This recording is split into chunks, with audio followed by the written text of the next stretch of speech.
Have you ever felt a shiver run down your spine while reading a creepypasta late at night? The kind of shiver that makes you glance over your shoulder just to make sure you're still alone. The screen's glow illuminates your face, casting eerie shadows that dance on the walls. Each word you read seems to pull you deeper into the story, making you forget the world around you. The room is silent except for the soft hum of your device.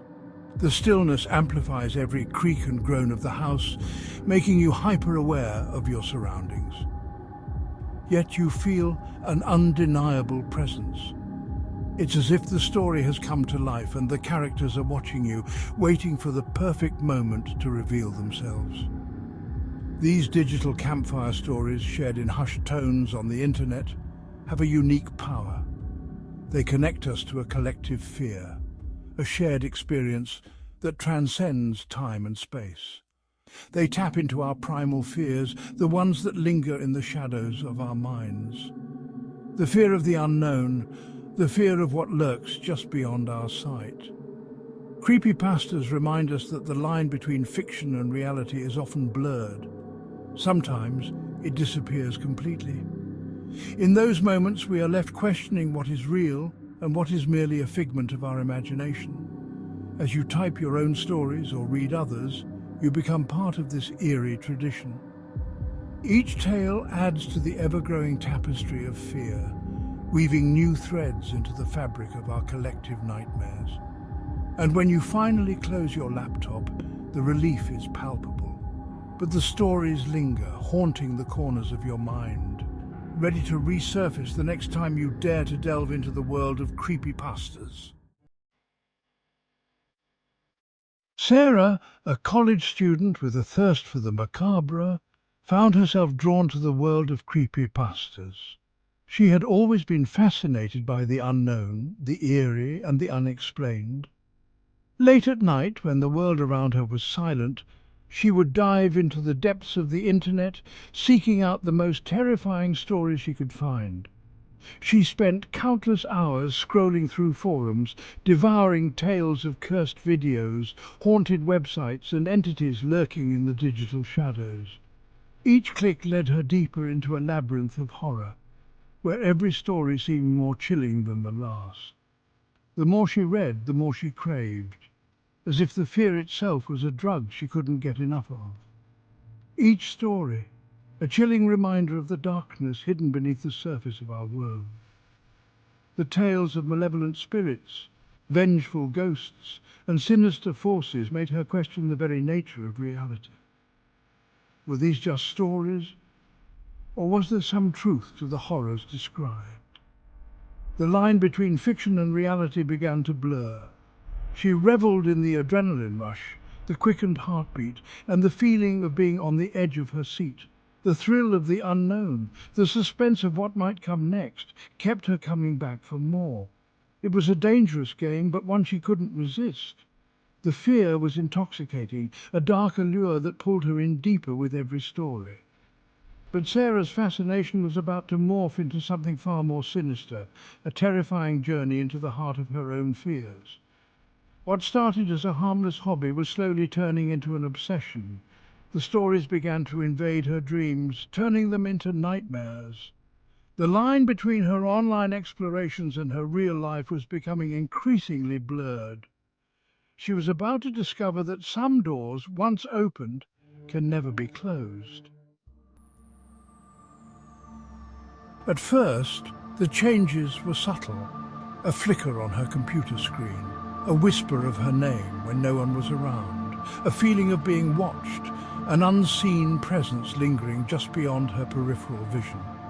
Sarah brushed these occurrences off as tricks of her imagination, her mind playing pranks on her after consuming too many creepypastas. But as the days turned into nights, the glitches intensified, weaving their way into the fabric of her reality. One night, as Sarah lay in bed, her mind racing with images from a particularly disturbing creepypasta, she heard it. A voice, low and guttural, whispering her name from the darkest corner of her room. The voice sent chills down her spine, her blood turning to ice in her veins. It was the same voice from the story she had just read, the one she had dismissed as a figment of someone else's imagination. But this voice was real. It was here. Section 5. Descent into Madness. Paranoia's grip tightens. Fear, raw and consuming, took root in Sarah's mind. The whispers continued, growing louder, more insistent. They taunted her, preyed on her deepest insecurities, and chipped away at her sanity. She tried to rationalize what was happening, to convince herself it was all in her head. But the entity's presence was undeniable, its grip on her reality tightening with each passing moment. Section 6. Isolation and Dismissal. A lonely battle with fear. Desperate for help, Sarah confided in her friends and family. She recounted the whispers, the glitches, the growing sense of dread that clung to her like a shroud. But their reactions were not what she had hoped for. They dismissed her claims as stress, sleep deprivation, or an overactive imagination. Their disbelief fueled her paranoia, isolating her further in her terrifying reality. Section 7. Seeking Answers. The Digital Echo Chamber. Alone and terrified, Sarah turned to the one place she thought she might find answers, the internet. She scoured forums, desperately searching for any mention of the entity, any validation of what she was experiencing. She found others who claimed to have encountered similar phenomena, their stories echoing her own. But were these online accounts a source of comfort or confirmation of her descent into madness? Section 8. The entity's sustenance feeding on collective fears. The whispers, she learned, were not random.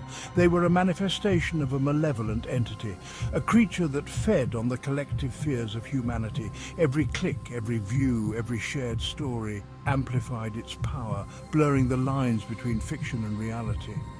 The entity thrived in the digital age, its reach extending far beyond the confines of the screen, seeping into the minds of those most susceptible to its influence. Section 9. The Power of Belief Blurring the Lines of Reality. Sarah's story is a chilling reminder that what we believe can shape our reality. The entity, born from the darkest corners of our collective imagination, gains power from our fear, our belief in its existence. The more we engage with these digital tales of horror, the more we blur the lines between fiction and reality, inviting the darkness to seep into our lives. Section 10. Conclusion: the lingering whispers of fear. As you turn off your device tonight, listen closely. The silence that envelops you is not as empty as it seems. It is filled with the echoes of your deepest fears, the whispers that linger in the corners of your mind. Do you hear a whisper of your name? A faint, almost imperceptible sound that sends shivers down your spine? It is the voice of the unknown calling out to you from the darkness. A rustle in the shadows, the sound of something moving just out of sight. It is the embodiment of your fears, lurking in the periphery of your vision, waiting for the moment to strike. The lingering chill of fear, the cold that seeps into your bones, making you shiver uncontrollably. It is the touch of the unknown, a reminder that you are never truly alone. Be careful what you believe, for the whispers from within have a way of becoming reality. The more you acknowledge them, the stronger they become, feeding off your fear and growing ever more powerful. The entity is patient, waiting for us to let down our guard, to give in to our fears. It thrives in the darkness, biding its time until we are at our most vulnerable, to invite it in with our fear. Every creak of the floorboard, every flicker of the light is an invitation for it to come closer, to make its presence known. It feeds on our belief, our willingness to entertain the possibility of its existence. The more we fear, the more real it becomes, until it is no longer just a figment of our imagination. Our fascination with the macabre, our curiosity about the unknown, our desire to explore the darker side of life gives it the power it needs to manifest. And it is always hungry, always searching for its next victim, always ready to feed on the fear that we so willingly provide. So as you turn off your device tonight, remember, the whispers of fear are never far away.